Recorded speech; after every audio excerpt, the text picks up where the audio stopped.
राम। श्रीमन्महागणाधिपतये नमः। श्री सरस्वत्यै नमो नमः। श्रीमद्गुरुचरणारविन्दाभ्यां नमो नमः। श्रीमत्कुलदेवताय नमः। श्रीमद्ग्रामदेवताय नमः। सर्वदेवेभ्यो नमो नमः। गुरुर्ब्रह्मा गुरुर्विष्णु गुरुर्देवो महेश्वरः। गुरु साक्षात् परब्रह्म तस्मै श्री गुरवे नमः।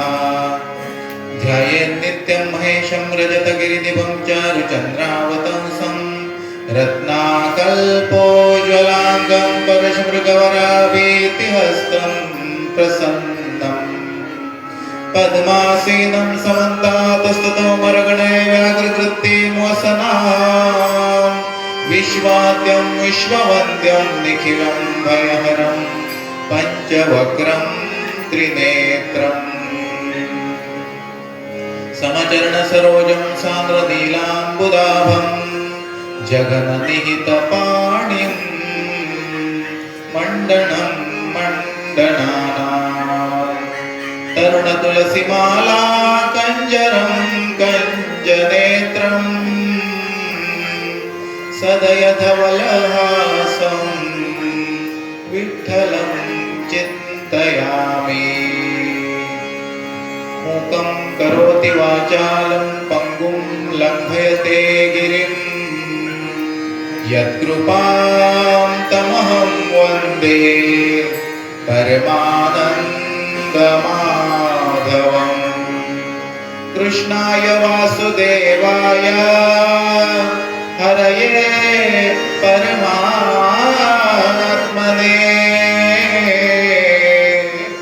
प्रणतक्लेशनाशाय गोविन्दाय नमो नमः। जय राम कृष्ण हरि जय जय राम कृष्ण हरि जय जय राम कृष्ण हरि जय जय राम कृष्ण हरि जय जय राम कृष्ण हरि जय जय राम कृष्ण हरि जय जय राम कृष्ण हरि जय जय राम कृष्ण हरि जय जय राम कृष्ण हरि जय जय राम कृष्ण हरि।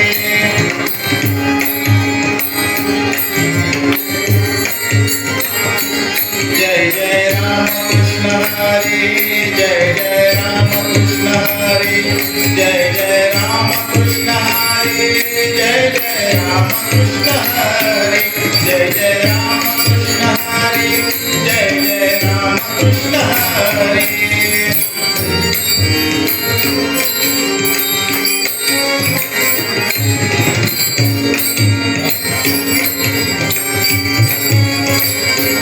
जय जय राम कृष्ण हरि जय जय राम कृष्ण हरि जय जय राम कृष्ण हरि जय जय राम कृष्ण हरि।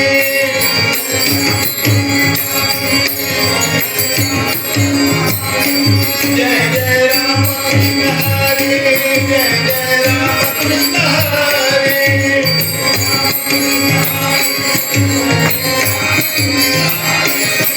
जय राम कृष्ण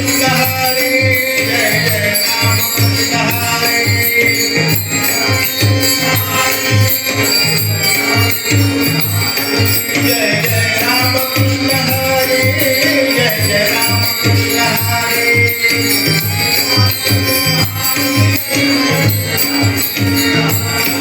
जय जय राम कृष्ण हरि जय जय राम कृष्ण हरि।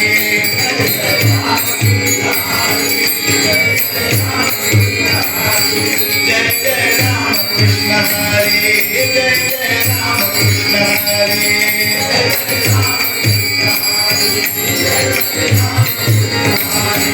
जय जय राम कृष्ण हरि जय जय राम कृष्ण हरि।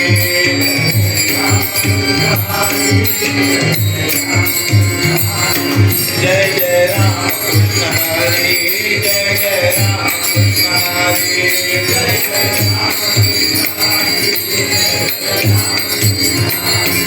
जय जय राम कृष्ण हरी जय जय राम कृष्ण हरी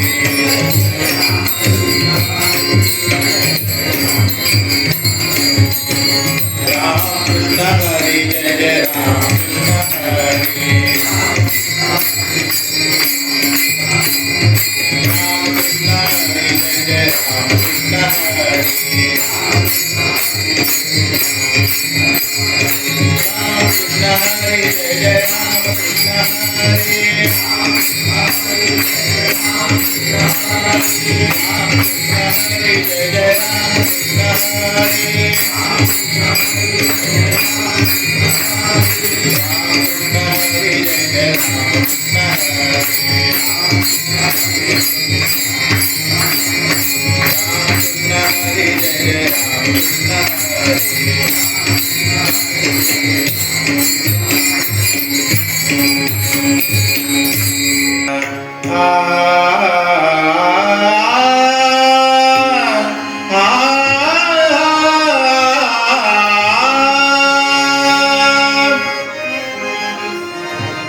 बाळकृष्ण चरणी लक्ष लागो रे बाळकृष्ण चरणी लक्ष लागो रे बाळकृष्ण चरणी लक्ष लागो रे संगे रंगात देह वागो रे संगे रंगात देह वागो रे बाळकृष्ण चरणी लक्ष लागो रे बाळकृष्ण चरणी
लक्ष लागो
सद्गुरुपदी नारायण रूप ध्याऊ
पांडुरंग हरी जय जय पांडुरंग हरी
आजीवर दे संचरोनी राही हृदय माझा संचरोनी राही हृदय माझा गोड तुझे रूप गोड तुझे नाम गोड तुझे रूप गोड तुझे नाम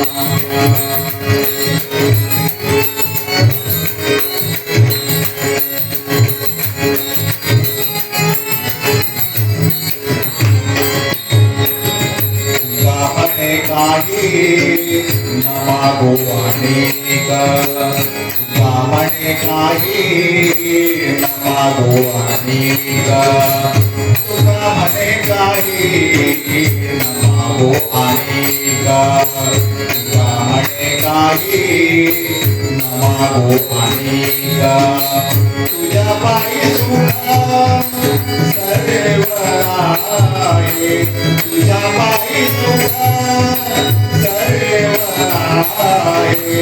गोड तुझे रूप गोड तुझे नाम गोड तुझे रूप गोड तुझे नाम माझ प्रेम सर्वकाळ देवी प्रेमा देवी माझ प्रेम सर्वकाळ देवी प्रेमा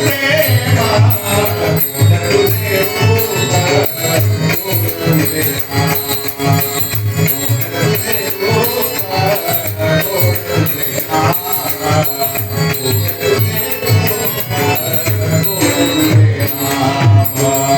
गोड तुझे नाम आणि जर फलदायी व्हायला पाहिजे तर त्याची कृपा असल्याशिवाय तो फलदायी कसा असेल कसा होईल त्यामुळे त्याच्याकडे मागणं मागायचं आहे आणि म्हणून शक्यतो या दोन्ही कीर्तनांना मागणीपर त्याची स्तुती करणारा आणि त्याच्याकडून काहीतरी बाबा मला दे असं सांगणारा असा अभंग घेण्याची प्रथा आहे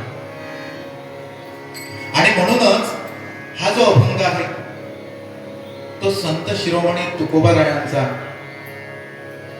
आणि तुकोबाराय सांगतायत देई माझ प्रेम सर्व काळ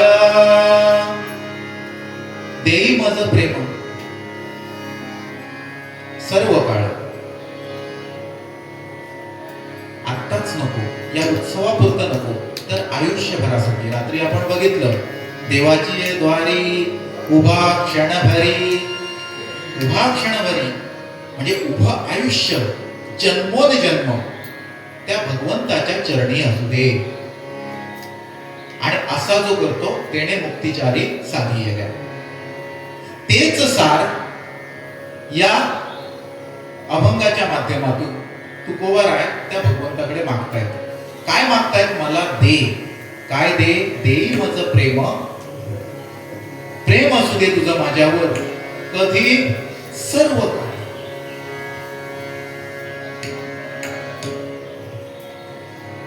आणि मग त्याची असं काहीतरी मागायचं असेल एखाद्याकडे तर त्याची थोडी स्तुती केली पाहिजे ना आणि म्हणून म्हणतात गोड तुझे नाम रूप गोड तुझे नाम अर्थात हा विठोबा हा गोकुळचा कृष्ण आणि या गोकुळच्या कृष्णाच्या लीला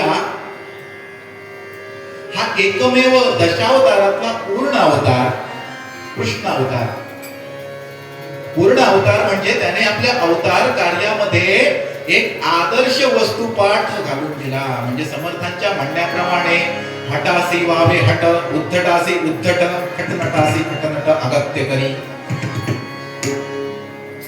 म्हणजे समोरच्या जसं वागेल त्याप्रमाणे त्याच्याशी वर्तन करावं हा वस्तुपाठ श्रीकृष्णाने घालून दिला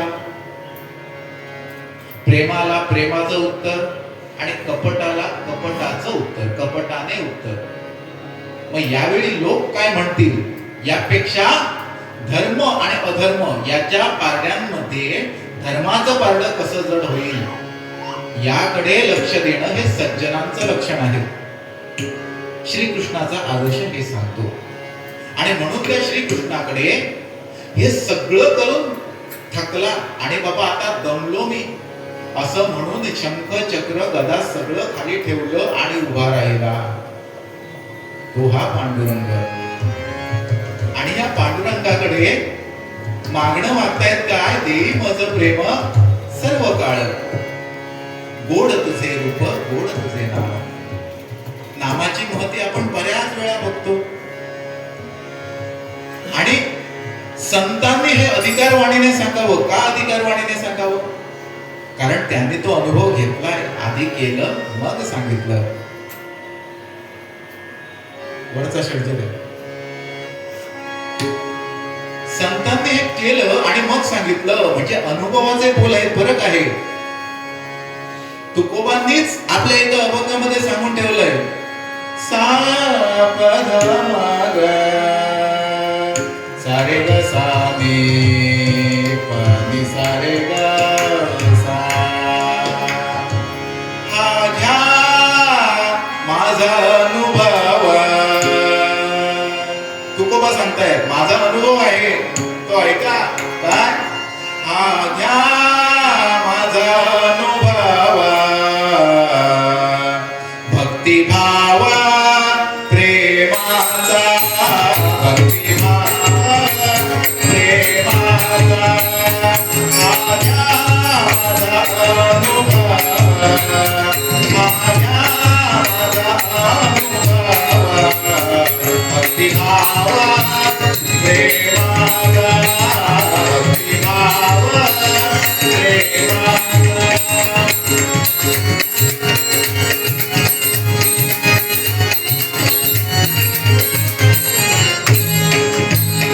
केला ऋणी नारायण हो, केला ऋणी नारायण हो. नारायण म्हणजे तो भगवंत, ऋणी म्हणजे कर्जात असलेला. बरोबर ना? भगवंत ज्यांच्या कर्जात आहे असे कोण? असे हे संत. आणि म्हणून त्या भगवंतालाच कर्जबाजारी करून टाकलो कोणी? संतांनी. अशी भक्ती असावी. केला ऋणी नारायण त्यासी क्षणावी संपले, त्यासी क्षणावी संपले. माझ्या माझा अनुभव, माझ्या माझा अनुभव, भक्तिभाव प्रेमाचा, भक्तिभाव प्रेमाचा, भक्तिभाव प्रेमाचा. भक्तिभाव पाहिजे हो. कसा? प्रेमाचा. आणि म्हणून पुढचं मागणं काय मागतायत? हे प्रेम उत्पन्न होण्यासाठी सदा माझे डोळा जडो तुझी मूर्ती. आपण काय मागितलं असतं हो? किंबहुना आपण काय मागतो भगवंताकडे? भगवंताला स्वतःलाच मागतो का? आपल्याला ती गोष्ट बऱ्याच वेळा शाळेमध्ये शिकलोय बघा, ऐकली आहे. काय?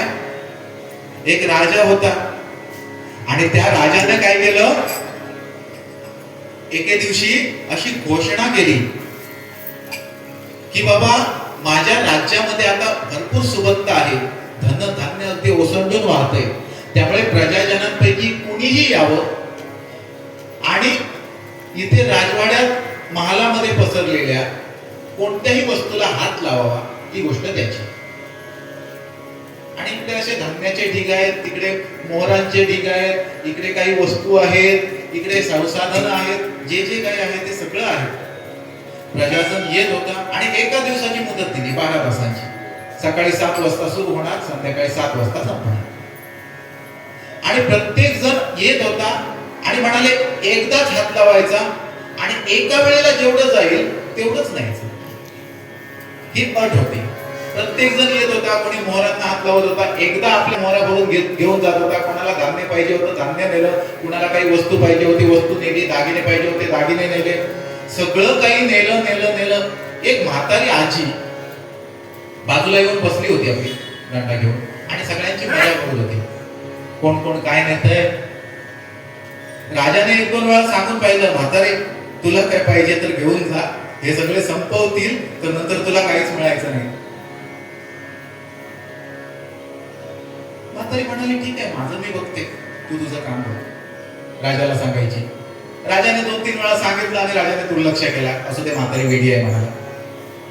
झालं. संध्याकाळी 6 वाजले. आता 1च तास राहिला. महाल बऱ्यापैकी रिकामी झाला होता. लोकांनी आता फक्त कौलं आणि वाशे काढायचे शिल्लक ठेवले होते, बाकी सगळं घेऊन गेले होते.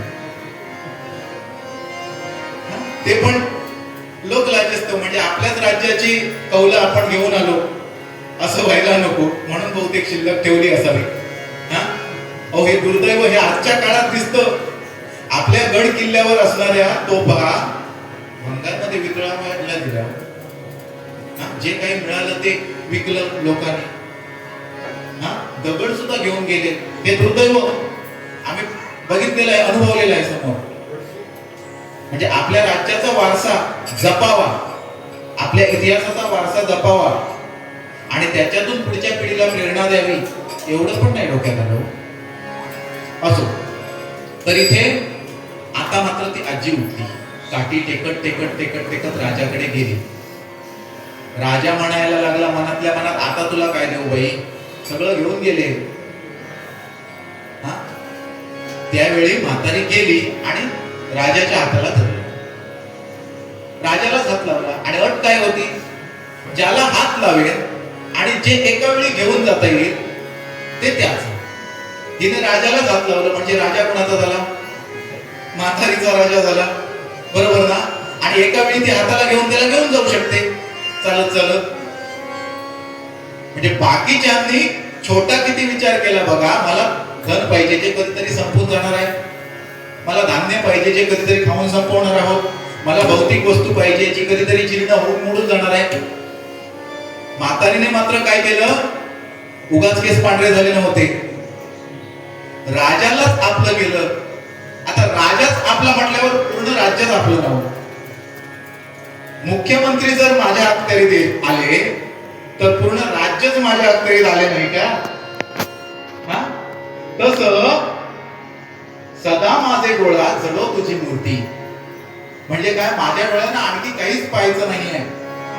संतांनी देवाला आपलंसं केलं. आपण देवाकडे जाऊन आपल्याला काय पाहिजे ते मागतो. संतांनी देवच मागितला, मला काही नको, तूच ये माझ्यासोबत. आणि म्हणून देव आला. कारण तो भक्तीचा आणि भावाचा भुकेला आहे.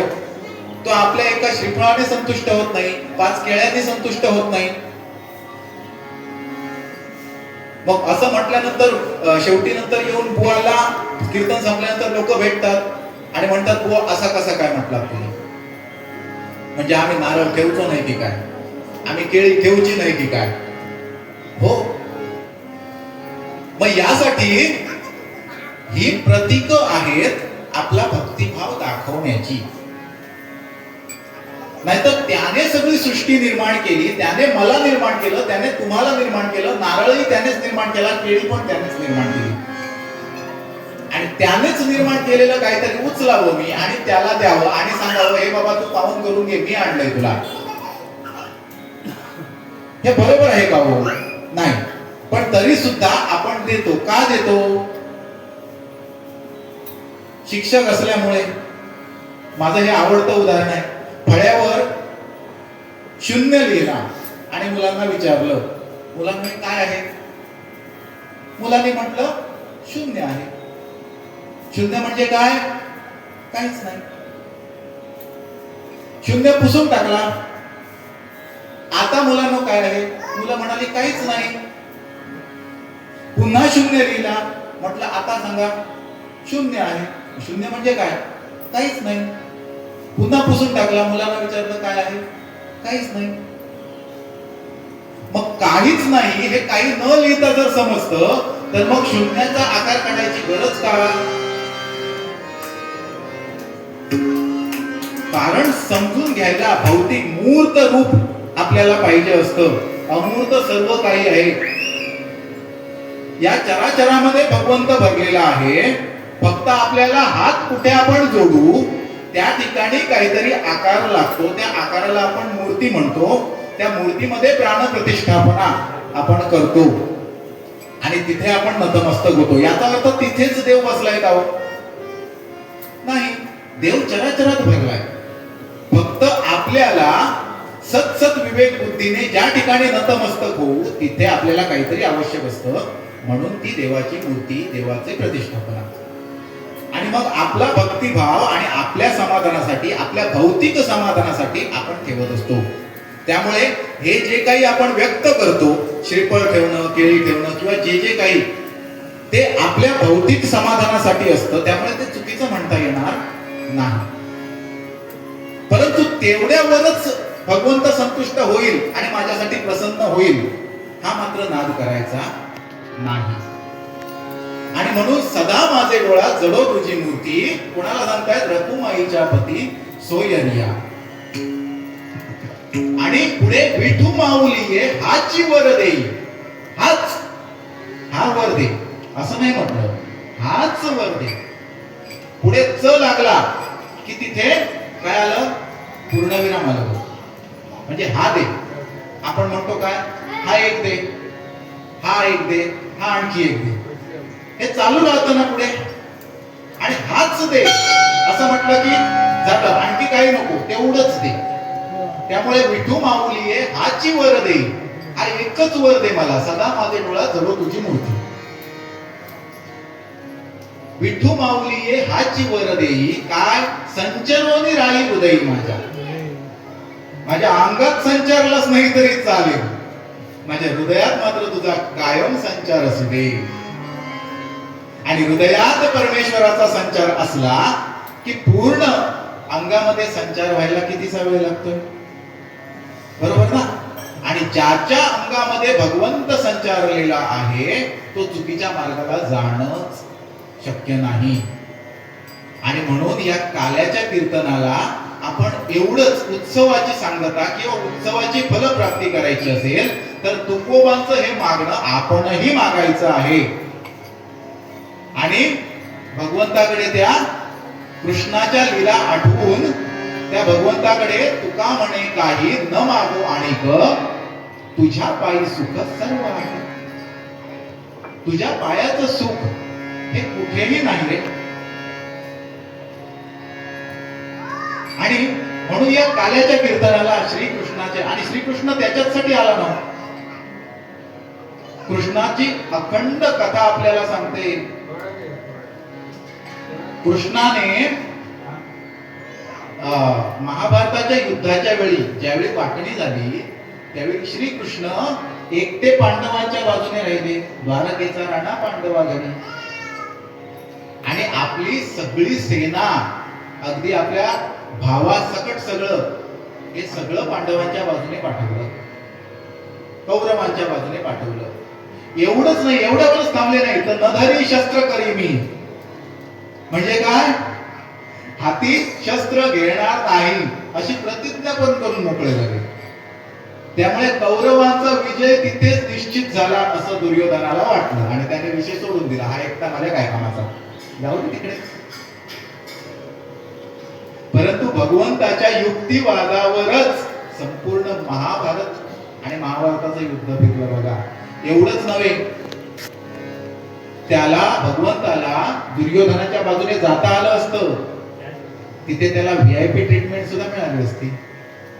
छान पैकी 5 स्टार हॉटेल, व्हीआयपी ट्रीटमेंट, सगळं सगळं सगळं काही मिळालं असतं ऐशाराम. आणि त्या उलट यांच्याकडे नुकतंच कुठेतरी छोटस राज्य, तेही काही धडाचं नाही, आहे की नाही, नाही आहे यात गुंतलेलं. असं असताना सुद्धा भगवंत राहिले इकडे का? एकच तत्व. कोणतं? धर्म आणि अधर्म. या दोनच बाजू या ठिकाणी बघितल्या. तो कोण आहे ते बघितलं नाही. सुदाम्याची पुरचुंडी सोडून त्याच्यातले पोहे खाल्ले. हस्तिनापुरात जाऊन बाकी सगळं ऐशाराम सोडून विदुराच्या झोपडीत जाऊन जेवले. लहानपणीचे मित्र सुद्धा, लहानपणी हा कानडा आहे आणि कर्नाटकू आहे.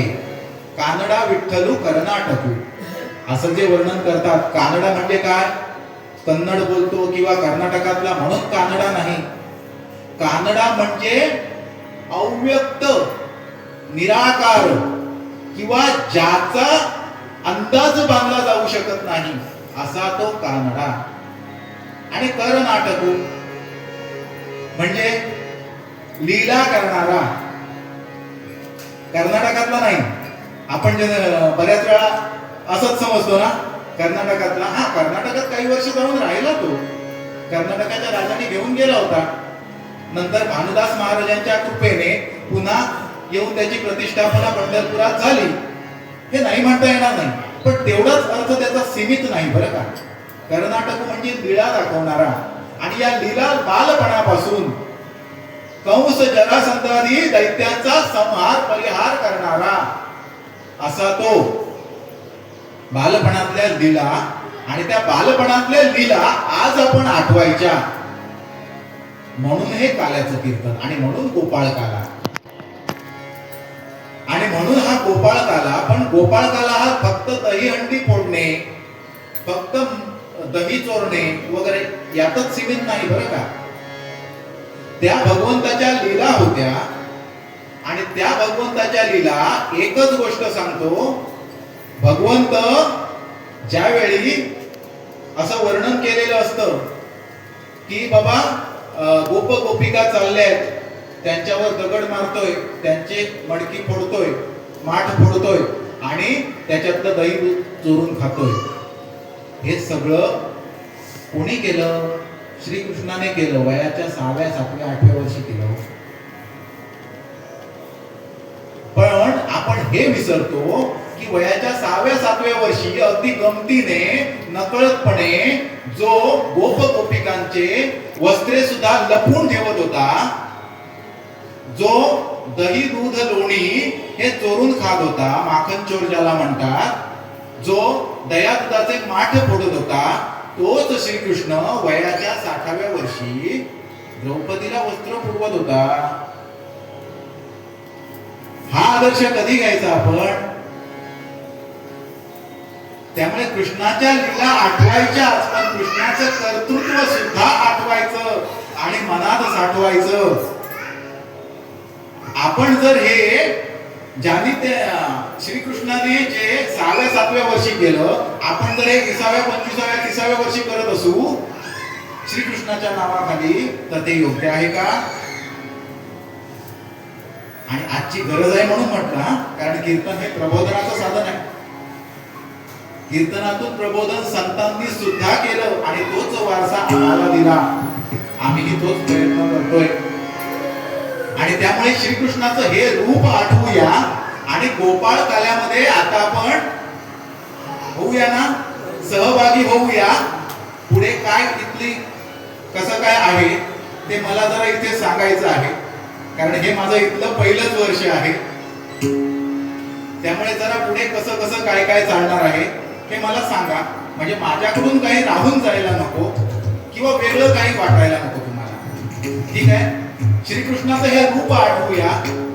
श्रीकृष्ण आठवा, म्हणजे क्रमाने पण आठवा, अवताराच्या क्रमाने, आणि मनात सुद्धा आठवा आणि साठवा. आणि श्रीकृष्णाचे खेळ आता जे श्रीकृष्णाने केलं, लीला केली, ती लीला आपण प्रत्यक्ष अनुभवूया.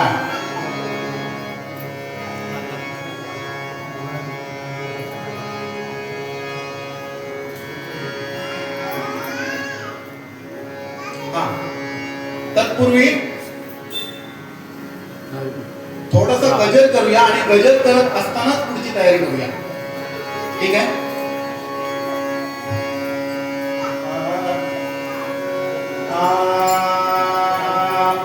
गोपाला गोपाला देवकी नंदन गोपाला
Hare